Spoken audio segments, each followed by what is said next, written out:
The air in the backstage holding room was thick with the smell of floor polish, nervous sweat, and the cloying sweetness of someone's hairspray.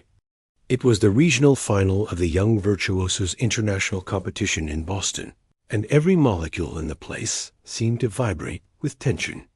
Kids in crisp suits and glittering dresses dotted the room like anxious flowers, their fingers twitching silently on their thighs, running through invisible scales. Parents hovered, adjusting bow ties, whispering last-minute reminders in tight, smiling voices that didn't reach their eyes. In a corner, partly hidden by a large wheeled piano case, she sat. A girl of maybe 11, small for her age, in a simple navy blue dress that looked a bit too formal, a bit too stiff, as if it hadn't been worn much before today. Her name was of no consequence to anyone there. She was just another competitor, another number on the roster, contestant 7. She held a weathered, blue folder on her lap, her fingers tracing the edges of the sheet music inside. Her teacher, an older Japanese man with kind eyes and a quiet demeanor, sat beside her, speaking to her in low, calm tones. They were an island of stillness in a churning sea of pre-performance chaos. Near the door to the stage, 2 of the competition's judges, having taken a break, were sipping from paper coffee cups.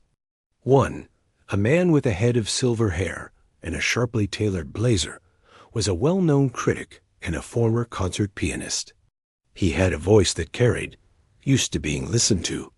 The other, a woman with a severe bun and fashionable glasses, ran a prestigious music academy. They were the gatekeepers.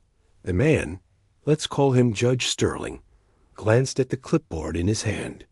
His eyes scanned the list of performers and their selected pieces. Bach's Goldberg Variations, Liszt's La Campanella, Rachmaninoff's fiendishly difficult Prelude in G minor. He gave a faint, approving nod. This was serious repertoire. This was what this competition was about: power, precision, pyrotechnics. His eyes stopped on the next entry. Contestant 7, Song of the Seashore, traditional Japanese melody, arranged by the performer. He blinked, and a slow smile spread across his face. He nudged his colleague, the woman we'll call Judge Cartwright, and tilted the clipboard toward her. "Look at this," he said, not bothering to lower his voice much. Number 7, a folk song. He said the words folk song, the way someone might say mud pie. Judge Cartwright peered over her glasses. Song of the Seashore? Is that in the standard repertoire? Who's the arranger? Says arranged by the performer. Judge Sterling's smile turned into a quiet chuckle. He shook his head, looking out at the room of jittery prodigies. Must be a mistake on the program. Or perhaps she's in the wrong category. This is the Premier League, not the Cultural Appreciation Fair. His chuckle was brazen. It wasn't meant to be cruel, not exactly. It was the sound of absolute, unshakable certainty. It was the sound of a man who knew the rules of the world he presided over. The piano in this arena was a beast of European tradition, to be tamed with complex concertos and sonatas that showed off technical muscle.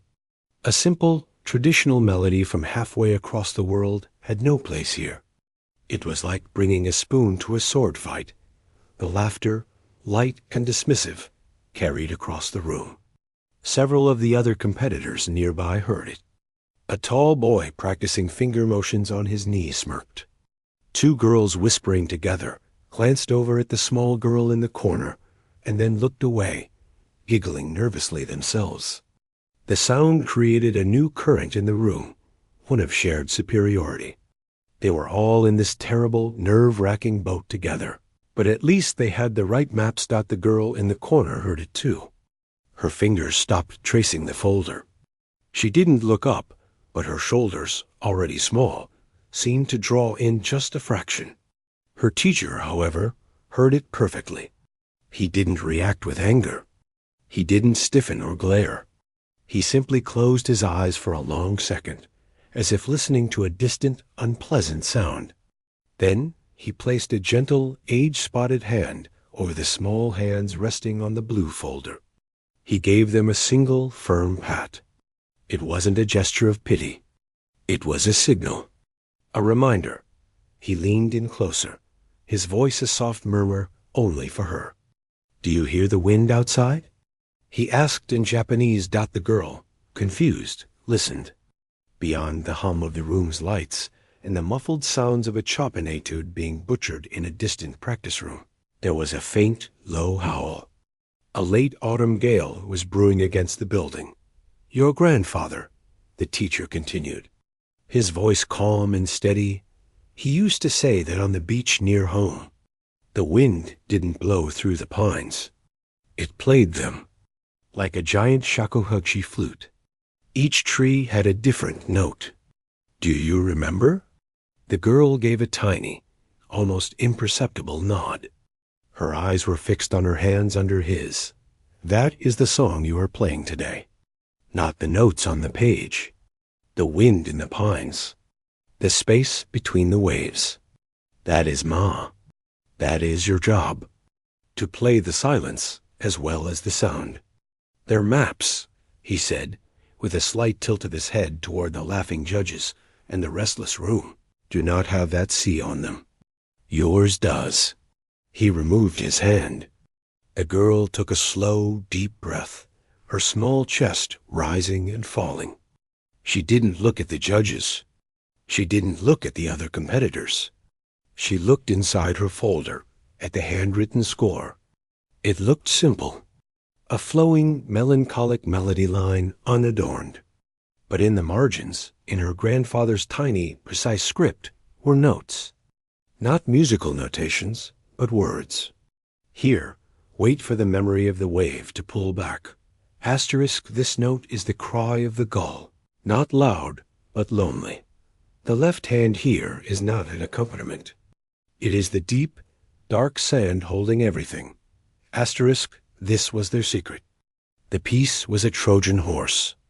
On the surface, it was Song of the Seashore, a gentle, nostalgic tune any Japanese child might know. But woven into its simple structure, hidden in its harmonic intervals and rhythmic spaces, was the entire emotional and technical architecture of something far more complex. A Chopin nocturne's aching heart. The contrapuntal logic of Bach, all distilled and reborn through the lens of a different musical philosophy. It was a piece built not to impress, but to immerse. To pull the listener into a world, not display the builder's tools. A stage manager with a headset bustled over. "Contestant 6 is finishing up. You're next. Ready?" The girl looked up at her teacher. He gave her that same calm nod.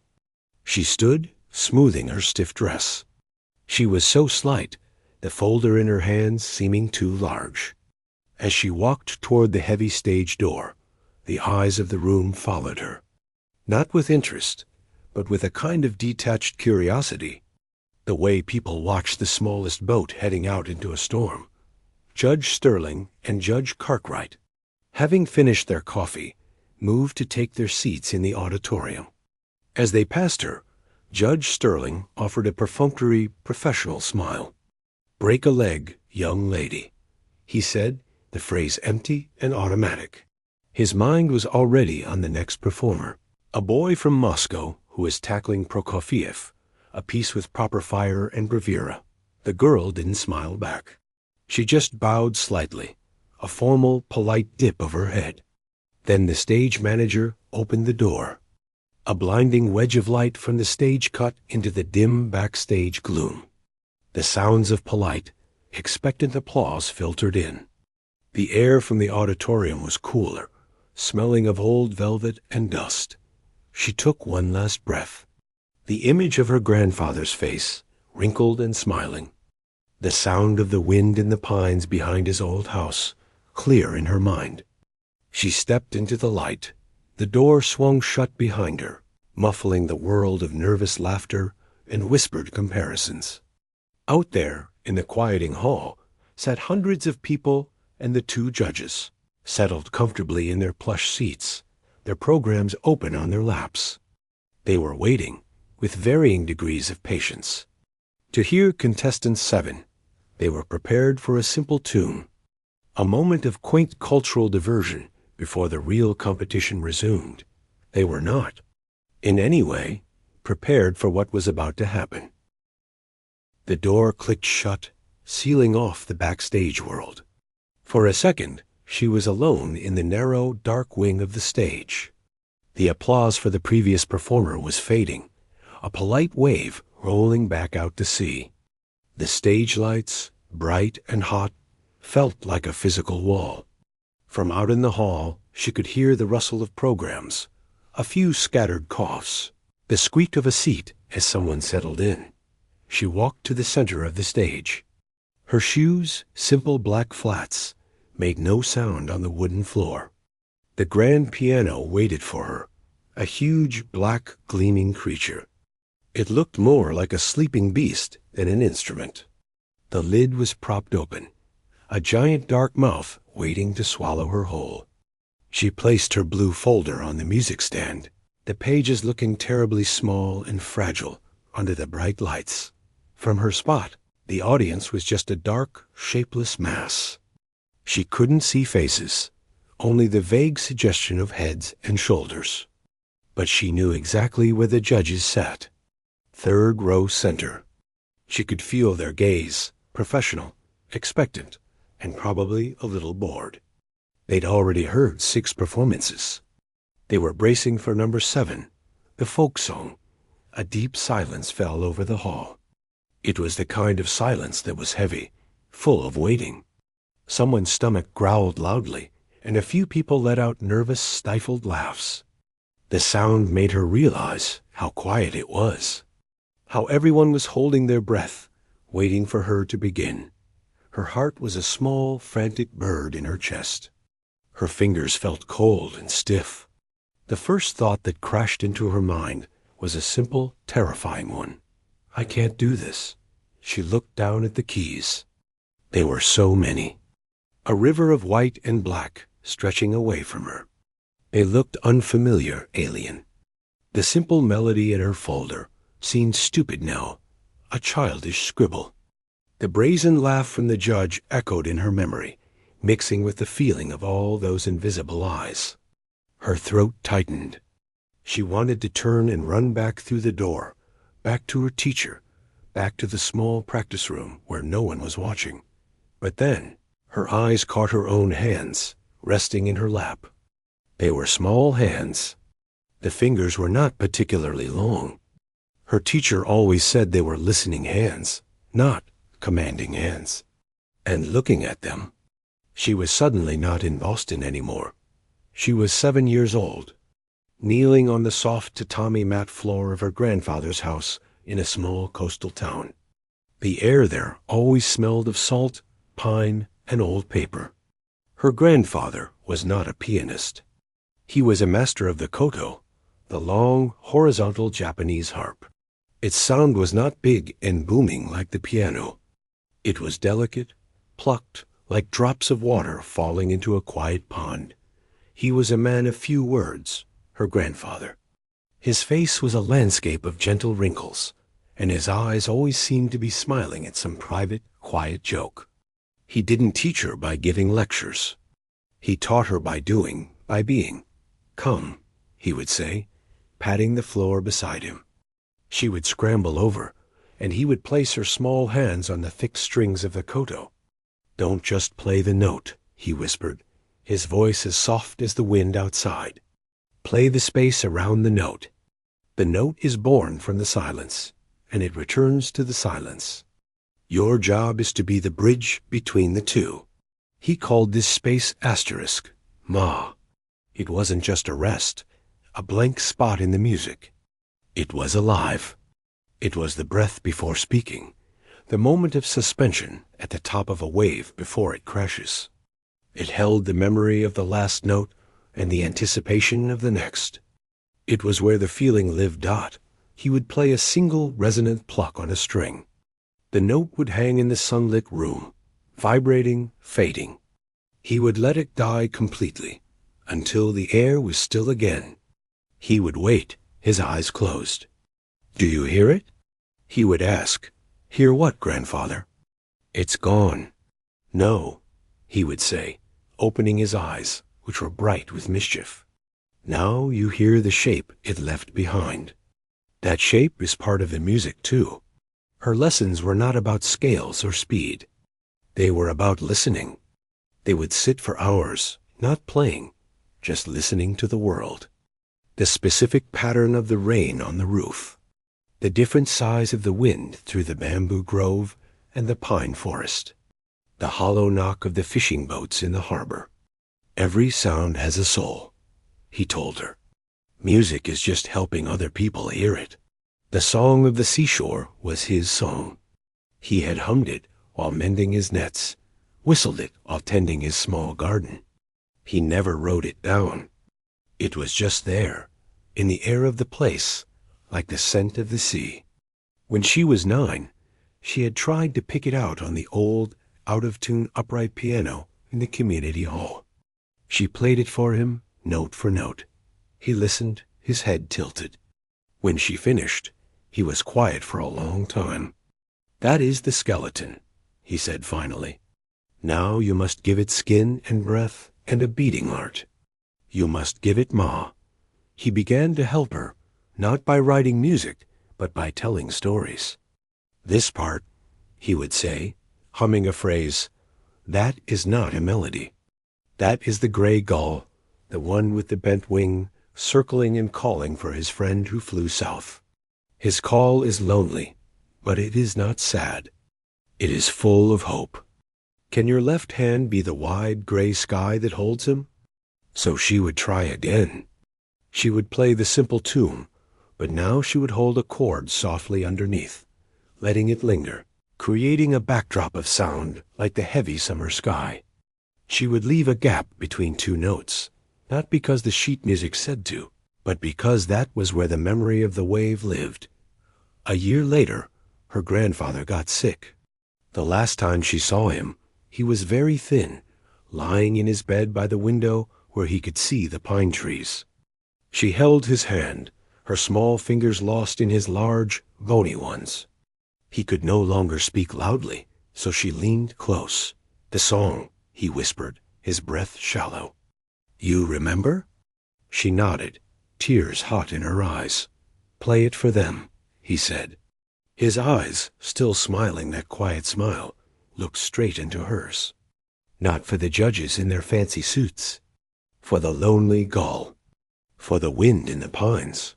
For the space between the waves. Play it so they can hear it too. Promise me." She promised. The memory faded.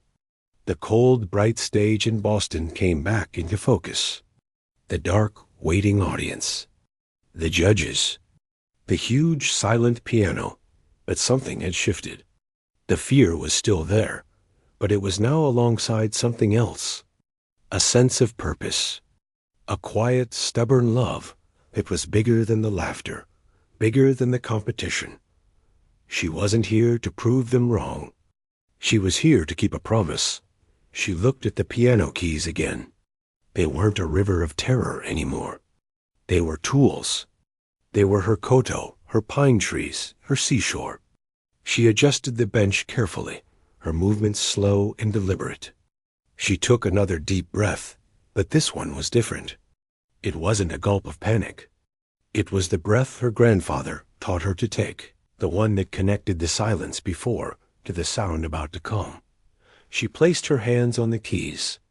The ivory was cool and smooth under her fingertips. In the dark hall, Judge Sterling checked his watch subtly.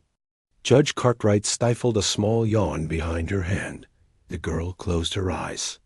She didn't see the hall, or the judges, or the piano. She saw the gray gull circling. She felt the cool, damp sand under her feet. She heard the wind playing its endless, gentle song in the pines behind her grandfather's house. She began. The first note, it wasn't a loud note. It wasn't a showy, crashing chord meant to grab attention. It was a single, pure tone from the middle of the piano. It hung in the air of the silent hall, clear and round, like a drop of water falling into a perfectly still pool. It seemed to vibrate in the space long after her finger had left the key. She waited. This was the first shock for the audience. The silence after that note. It wasn't an empty pause. It felt deliberate, weighted. It was part of the music. In that silence, the single note echoed in their ears, changing, fading, becoming a memory. Then her left hand descended. Not for a booming bass line, but for a soft, open chord. It was a complex harmony, one that didn't sound like the simple folk tune anyone was expecting. It was warm and deep, like the color of the earth at dusk, and it lingered under the silence, giving it a floor, a place to rest. When the melody finally entered with her right hand, it was the familiar, mournful line of Song of the Seashore. But it was transformed. The notes were shaped with a touch so delicate, it seemed she was barely caressing the keys. Each one had a different character. One note was a gentle push, like a wave nuzzling the sand. The next was a slight pull, a retreat. There was a breath, a tiny space between them. It was the musical equivalent of someone speaking not just with words, but with the feeling behind the words. Judge Sterling, who had been leaning back in his plush seat, very slowly straightened up. His eyebrows, which had been resting in their usual mild expression of critique, drew together slightly. This wasn't right. The melody was simple, yes, but the sound was not. The tone she was pulling from the piano was extraordinary. It was singing, with a clarity that cut through the hall without being harsh. It was like hearing a familiar voice speak in a language you'd never heard before. You recognized the speaker, but the meaning was new and deeper. He glanced at his colleague. Judge Cartwright was no longer looking at her program. She was staring at the stage, her head tilted, her severe features softened by a look of deep concentration. Her professional ear was picking apart what she was hearing. The girl's technique was flawless, but invisible. There was no showy flick of the wrist, no pounding athleticism. Her hands moved over the keys with an economical grace that was almost unnerving. It was pure efficiency, every motion designed to create a specific sound, not to be seen.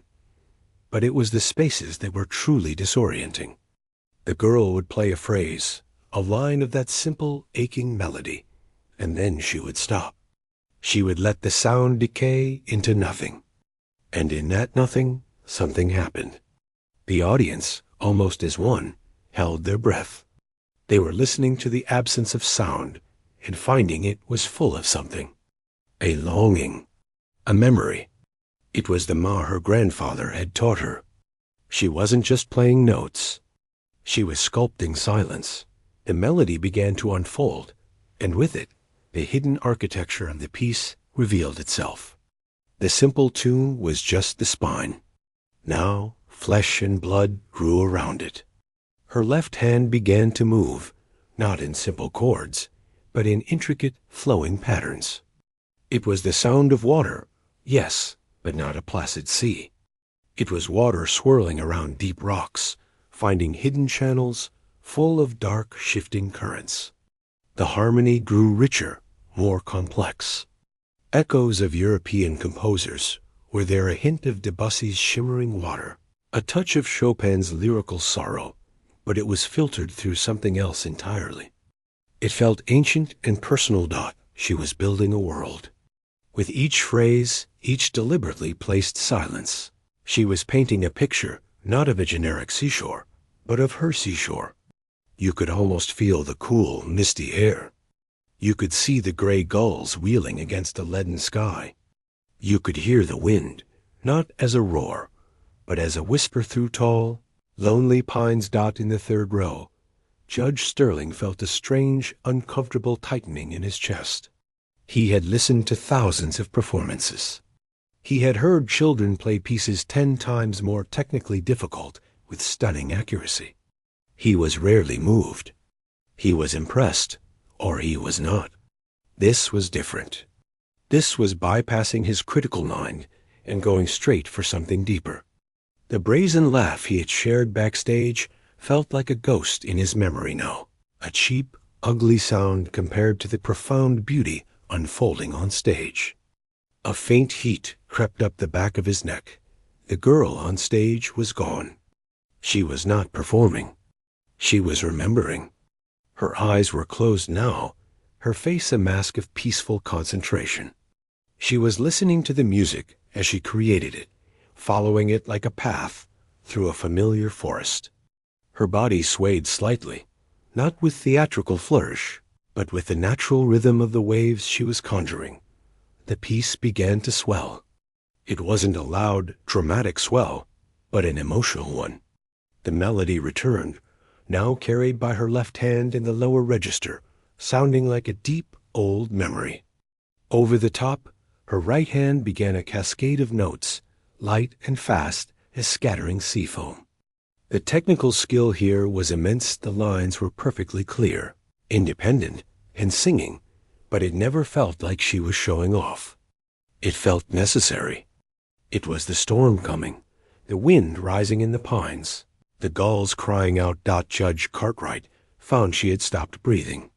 Her hand had gone unconsciously to her throat. This was mastery, not just of the piano, but of atmosphere, of emotion, of storytelling. The girl was so young, so physically small before the huge instrument, yet she was in utter command of every dimension of the sound. The contrast was staggering. The critic in her was frantically trying to categorize what she was hearing, but the human in her was simply overwhelmed. The music climbed to its gentle peak. A moment of bittersweet, soaring beauty, the gull finding an updraft. The sun breaking through the clouds for a single, golden moment, and then it began to recede. The waves of sound pulled back. The complex patterns simplified. The melody returned, fragile and alone, now accompanied by nothing but the faintest, most transparent harmonies.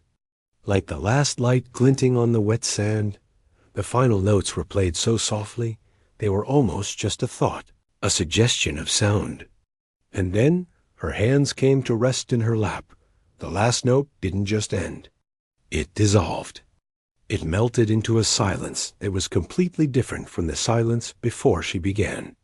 That first silence had been empty, waiting. This silence was full. It was heavy with the echo of the entire world she had just built and then gently taken away. It was the maw that contained everything. No one in the hall moved. No one coughed. No one rustled a program. The silence stretched for 5 seconds, then 10. It was a deep, respectful, stunned silence. The kind of silence that is the highest form of applause. It was the sound of hundreds of people slowly, carefully, coming back to themselves, reluctant to break the spell. The girl sat perfectly still, her head bowed slightly, her eyes still closed. She was back in her grandfather's house by the sea. She had kept her promise. In the third row, Judge Sterling slowly removed his glasses. He stared at the stage, his vision blurry. He didn't trust himself to speak, to even look at his colleague. All he could feel was a crushing, beautiful sense of how small his understanding had been. He had been laughing at a map, while she had been journeying through an actual, magical landscape. He realized, with a jolt, that his eyes were wet. He blinked quickly, ashamed and awestruck at the same time. He was not a man who cried at concerts. But this hadn't been a concert. This had been a visitation. The silence held for a moment longer, thick and real. Then, as if waking from a shared dream, the audience began to breathe again, and the storm of feeling that had been held back by the silence broke. The silence broke, not with a bang, but with a single sharp intake of breath from somewhere in the dark hall. It was like a signal. Then came the applause. It didn't start as a polite, measured clapping. It erupted. It was a wave of sound that physically hit the stage, a deep, roaring rush of hands coming together, mixed with shouts of bravo from people who couldn't contain themselves. The sheer force of it made the small girl on the bench flinch, as if startled awake from a deep sleep.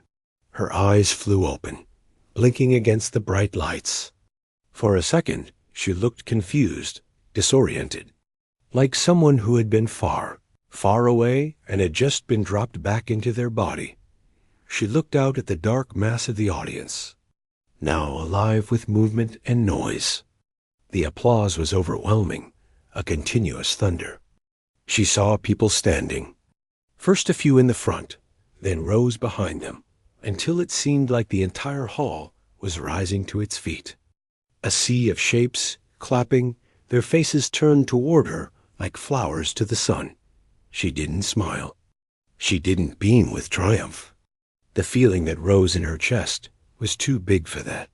It was a hot, tight swell of relief and a profound aching loneliness all at once. She had shown them her sea, her pines, her grandfather's song, and they had heard it. But he had not. The person she had played it for most was not here. The relief was for keeping her promise. The loneliness was because the promise was now complete. With slow, automatic movements, she stood up from the piano bench. The blue fabric of her dress was damp with sweat under her arms and down her back. Her legs felt shaky, made of water. She turned to face the audience fully and gave a deep, formal bow from the waist, the way her teacher had taught her. The applause swelled even louder, as if they were trying to give her back some of the emotion she had poured out. When she straightened, her eyes, sharp and searching now, found the third row. The judges were standing too. The woman with the severe bun, Judge Cartwright, was clapping steadily, her professional composure completely gone. Her face was openly wet with tears she wasn't bothering to wipe away. She was nodding, not at the girl, but to herself, as if finally understanding a difficult, beautiful truth. Beside her, Judge Sterling was also applauding, but his movements were slower, more deliberate. He wasn't looking at the girl anymore. He was staring at the floor in front of his shoes, his brow deeply furrowed. He was clapping like a man in a trance, each clap a heavy, thoughtful sound. The brazen confidence he had carried backstage was shattered. In its place was a raw, humbled astonishment. He looked like someone who had just witnessed a miracle he had loudly claimed was impossible. The girl saw them, and a quiet understanding passed through her. There was no anger in her, no desire for their apology. Their laughter from before seemed small and unimportant now, a noise from a different lifetime. She gave a small, respectful nod in their direction, not of victory, but of acknowledgement. Then she turned, collected her weathered folder from the music stand, and walked off the stage. The door to the wings felt heavier to push open this time. As she stepped through, the wall of applause was muffled, but it followed her, a distant storm. The backstage area was empty and dark, a stark contrast to the roaring light she had just left. The other competitors and their parents were all still in the auditorium, caught in the shockwave of her performance.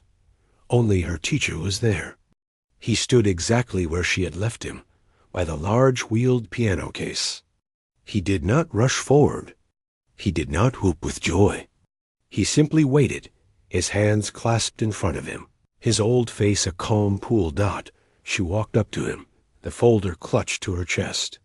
The adrenaline was beginning to drain away, leaving her feeling hollow and lightheaded. She stopped in front of him and looked up. For a long moment, they said nothing. The noise from the hall was a dull rumble. Grandfather heard it, the teacher said quietly, in their own language. It was not a question.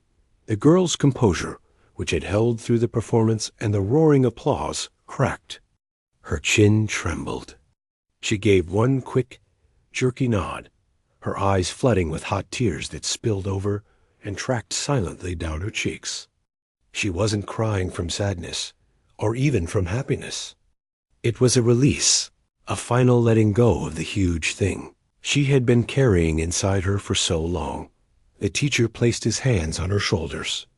They were warm and solid. "Good," he said, his own voice thick. That is all that matters. Out in the hall, the applause finally began to die down. People slowly settled back into their seats, but the air was changed. It was electric, buzzing with whispered conversations. The tall boy who had smirked backstage sat slumped in his seat, his face pale. The two whispering girls were staring straight ahead, their earlier giggling now seeming childish and foolish to them. The competition had not just been paused. It had been fundamentally altered. How do you follow a moment of true heart? Backstage, the stage manager, a young man with a headset who had seen many talented kids come and go, poked his head around the corner. His eyes were wide. "Miss? Wow. Just wow. They need a few minutes to, recover." He shook his head, a grin spreading across his face. "I've never heard anything like that. Never." The girl just nodded, wiping her cheeks with the back of her hand. Her teacher handed her a clean handkerchief from his pocket dot in the judge's private retreat, a small room just off the auditorium. The atmosphere was tense and quiet. Judge Cartwright was pacing, her arms folded tightly. "That wasn't a competition performance," she said, more to the wall than to her colleague. "That was a masterclass in musicality, in communication. The technique was flawless, but you didn't even notice it because you were so transported." Judge Sterling was sitting in a chair, elbows on his knees, head in his hands. He finally looked up. His face was tired older. "I laughed," he said, the words simple and heavy. "I actually laughed. At that." He gestured vaguely toward the stage, as if the music still hung in the air. "We both did." Judge Cartwright replied, stopping her pacing. "We judged the map, not the journey." "It's more than that," he said, standing up. He began to pace now too, a man full of restless energy. "We talk about preserving the tradition, about the great European canon. We demand power and precision from these children. We turn them into little technicians. And then that child walks out and reminds us what the tradition is for. It's not a fortress to defend. It's a language to speak in order to tell the truth. She used our instrument to speak her truth, and it was more authentic than anything I've heard in years." He stopped, looking directly at his colleague. "What do we do now? How do we possibly score that? How do you put a number on a window into a human soul?" Judge Cartwright sighed, a long, slow exhale. "We don't," she said simply. "We acknowledge it. We write about it in our comments. We give her the top marks for technical execution, musicality, interpretation, artistry, because she deserves every single one. But we both know the numbers are irrelevant now. The winner is irrelevant." Judge Sterling nodded slowly. A strange peace was settling over his initial shock. He had been a judge for decades, and he felt, for the first time, like he had been the one judged, and found lacking. But instead of feeling bitter, he felt strangely grateful. He had been given a gift, a reminder of why he fell in love with music in the first place, before the critiques and the careers and the competitions. "Let's go back out there," he said, his voice firmer. "We have to listen to the rest. It's only fair." But they both knew, as they walked back into the still buzzing auditorium, that the competition was over. Everything that came next would be an echo. The small girl from a coastal town, with her simple folk song and her profound silence, had already changed the room, and everyone in it forever. She hadn't just played a piece. She had rewritten the rules. The remaining performances passed in a kind of respectful haze. Each young pianist who came out after her was talented, some astonishingly so. A boy played a complex modern piece with machine gun precision. A girl delivered a Chopin ballad with mature emotion. They received strong, genuine applause. But the air had been let out of the room. The audience was listening with their heads, not their hearts. They had been taken on a journey to a specific personal shore, and now they were being asked to admire different, beautifully crafted maps. It wasn't the same. Backstage, the girl had changed out of her stiff dress into comfortable pants and a sweater. She sat on a low crate, sipping from a bottle of water. The storm inside her had passed, leaving a deep, quiet calm. Her teacher sat beside her, a silent, steady presence. They did not talk about the performance. They did not speculate about winning. They simply existed in the afterglow of a promise kept. Occasionally, another competitor would be led backstage after finishing, and they would glance at her, their eyes wide, with a mix of awe and something like resentment. She had changed the game, and they had been forced to play the new version without any warning. Finally, the last note of the final sonata faded. The head judge, an elderly man with a kind face who had not been part of the earlier laughter, walked to the center of the stage. He cleared his throat, the microphone amplifying the sound. "Ladies and gentlemen, what an extraordinary afternoon of music we have shared," he began, his voice warm but carrying a weight of genuine emotion. "The judges have reached their decision. This is always difficult, but today, particularly so, given the remarkable artistry we have witnessed." He called out the third-place winner.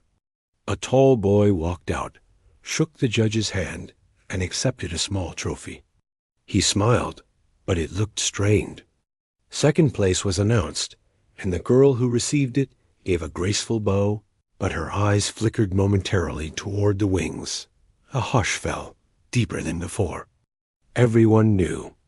The suspense wasn't about who would win. It was about how it would be acknowledged. What words could possibly be used?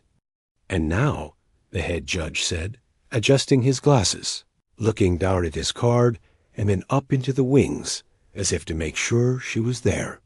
"For first place in this year's Young Virtuosos Regional Finals, we award it to the performer who gave us not just a performance, but an experience. A reminder that music transcends technique, transcends even tradition itself, to speak directly to the human spirit. Her rendition of Song of the Seashore was a masterpiece of emotional storytelling and artistic integrity." He said her name. It was just her name, but in his mouth, after those words, it sounded like a title. There was applause, of course. A standing ovation again, but this one was different. It was celebratory, proud. She walked out from the wings, looking small and very young again. She shook the head judge's hand, her own hand almost disappearing in his. He leaned down and said something to her that the microphone did not pick up. His eyes were crinkled at the corners. She nodded, bowing again. He handed her a larger trophy. It was heavy, cold, and shiny. She took it, holding it awkwardly. It felt strange, this piece of metal and marble. It had nothing to do with the wind in the pines or the gray gull's cry. She bowed once more to the audience, her face solemn, and then retreated, eager to be away from the spotlight. But it wasn't over. As she turned to go, Judge Sterling stood up from his seat in the third row. He did not wait for a break in the applause. He simply walked, with a clear purpose, down the side aisle and up the few steps to the stage.